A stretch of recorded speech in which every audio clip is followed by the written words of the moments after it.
Hello, Glen Lake families. Good morning. Happy Tuesday.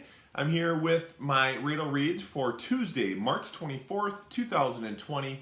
And like I sometimes do, I like to bring back the oldies but goodies from past Radel reads. So the one that I read to you last year, one of the ones I read to you last year, it's called It's Not Jack and the Beanstalk by Josh Funk and illustrated by Edwardian Taylor.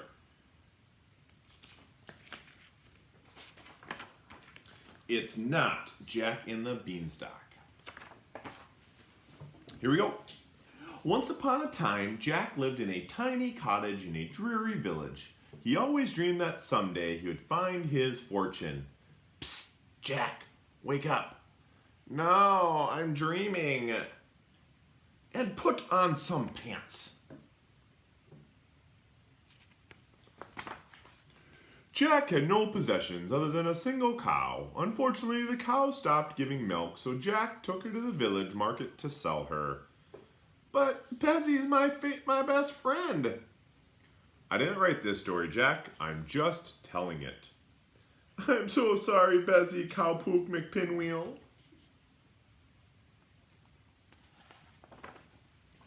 Jack was offered 5 beans in exchange for his cow. 5 beans? That stinks. And beans make me toot. Jack, they're magic beans. Magic? Will they grant wishes? I wish I had my cow back. Jack tried to figure out how to make the magic beans work. Abracadabra, bippity boppity, kazim, kazam. I should have asked for an instruction manual. Jack grew so frustrated and angry that he threw the beans out the window. But I'm so hungry. Can I eat one? No, I said. Jack grew so frustrated and angry that he threw the beans out the window and then he went to bed. Ah, but I'm not tired. This story keeps getting worse and worse.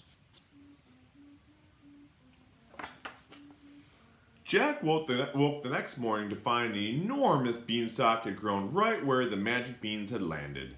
Whoa, it's a good thing I didn't eat those beans.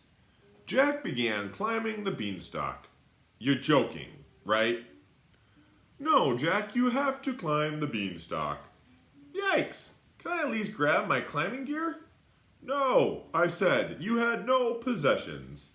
Will you make it shorter then? I'm not climbing unless you change the size. Fine. Seriously? Jack climbed for hours and began to grow tired. I'm not so tired. All that cow's milk over the years has made me strong. Despite being so incredibly tired, Jack climbed on. I think I can see Cinderella's castle. Hey, Cindy.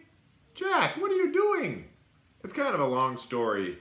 Can you tell me tonight? I'm hosting a ball at my palace. Let me check. Hey, is this story going to end soon? Cindy invited me to a ball. Stop talking and keep climbing. But she throws the best parties. When Jack arrived at the top of the beanstalk, he found himself in front of a humongous house. I'll bet a giant lives there. Jack entered the house. Are you sure about that? Yes, Jack definitely entered the house. Everything inside the house was tremendously large.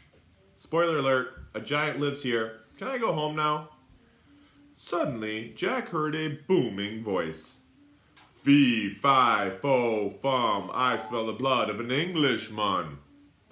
That doesn't even rhyme. How about fee, fi, fo, fum, I can see the giant's bum? Are you making fun of me? No, I'm only trying to help you rhyme better. Plus, technically, I'm from Scotland. Would you please stop chit-chatting? I'm telling a story here. Fine, Mr. Cranky Pants. The giant noticed that Jack was stealing his bag of gold coins, his goose that laid golden eggs, and his magic harp. You're stealing from me? No. How could I carry all that stuff? Jack had finally found his fortune, but before he could get away with it, the giant snatched him up. Ah, let me go! I knew I never should have climbed that beanstalk. The giant carried Jack to the kitchen. Be he alive or be he dead, I'll grind his bones to make my bread. That's a much better rhyme. Thanks, I'm working on it. You know, there's a good chance that you're going to die at the end of the story. Really? Is that true? Jack, shh, don't tell him that. Let's just continue the story. The giant... I don't want to die. Neither do I. Do you have to eat me? Actually, I'm vegan. Enough, giant. You're supposed to accidentally set Jack free and chase him down the beanstalk. Jack, you're supposed to get your axe and chop down the beanstalk. Where am I getting an axe? You said I had no possessions. You know, I don't like being called giant. I do have a name. It's Fred. Hey. Hey, are you hungry? Yes, Fred. I haven't eaten since the story started. It's been all climb this beanstalk and steal that gold. This is not how the story is supposed to go. I have a delicious recipe for taco salad. Great! You can use some beans from the beanstalk outside. That's it. I'm ending this story right now. The end. Hey, Cinderella's having a party. Want to come? I like parties. Thanks for coming to my party. This taco salad is delicious. How did you two meet? No, I already ended the story. There's no party. The end, the end, the end. Well, I lived in a tiny cottage in a dreary village. I always dreamed that someday I would find my fortune. Wait a minute. Those are my lines. Telling the story is my job.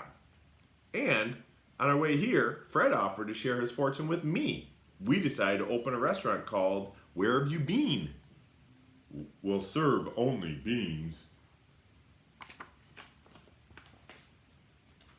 And now we'll live happily ever after. You've completely ruined it. Oh wait, it all worked out? It all worked out. Exactly as I'd planned.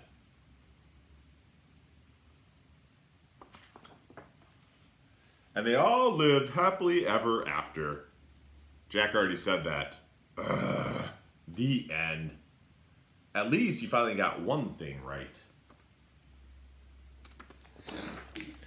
I hope you enjoyed that story, Glen Lake. Fun little twist on the story of Jack and the Beanstalk, and I hope you have a great Tuesday. Take care.